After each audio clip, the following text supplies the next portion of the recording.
నమస్కారం. సంచలనం TV news కి స్వాగతం. డిప్యూటీ సీఎం గా బాధ్యతలు చేపట్టిన జనసేన పార్టీ అధినేత కొనిదెల పవన్ కళ్యాణ్ కు జనసేన పార్టీ నాయకులు అభిమానులు శుభాకాంక్షలు తెలిపారు. కర్నూలు జిల్లా కర్నూలు పట్టణం నందు జనసేన పార్టీ అధినేత డిప్యూటీ సీఎం గా పదవి బాధ్యతలు స్వీకరించిన కొనిదెల పవన్ కళ్యాణ్ ఆంధ్రప్రదేశ్ రాష్ట్ర ఉప ముఖ్యమంత్రి మరియు పంచాయతీ రాజ్ అండ్ గ్రామీణ నీటి సరఫరా కోఆర్డినేటర్ డెవలప్మెంట్ అటవీ శాఖ మంత్రివర్యులుగా బాధ్యతలు చేపట్టారు. కార్యకర్తలు అభిమానులు అభినందనలతో చిరంజీవి పవన్ కళ్యాణ్ ఫ్యాన్స్ క్రాంతి యోజన సంఘం అండ్ జనసేన పార్టీ అధ్యక్షుడు చింతల సురేష్ బాబు, ఉమ్మడి కర్నూలు జిల్లా కోఆర్డినేటర్ జనసేన పార్టీ పాణ్యం నియోజకవర్గ ఇన్ఛార్జ్ పురుషోత్తం రెడ్డి, నాయకులు అభిమానులు షరీఫ్ నగర్ కార్యకర్తలు డిప్యూటీ సీఎం గా బాధ్యతలు చేపట్టిన పవన్ కళ్యాణ్ కు అభినందనలతో హర్షం వ్యక్తం తెలుపుతూ భారీ కేక్ కట్ చేసి శుభాకాంక్షలు తెలిపారు.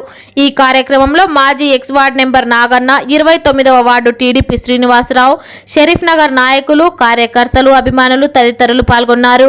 సంచలనం టీవీ న్యూస్ తో రిపోర్టర్ శివశంకర్.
అయ్యా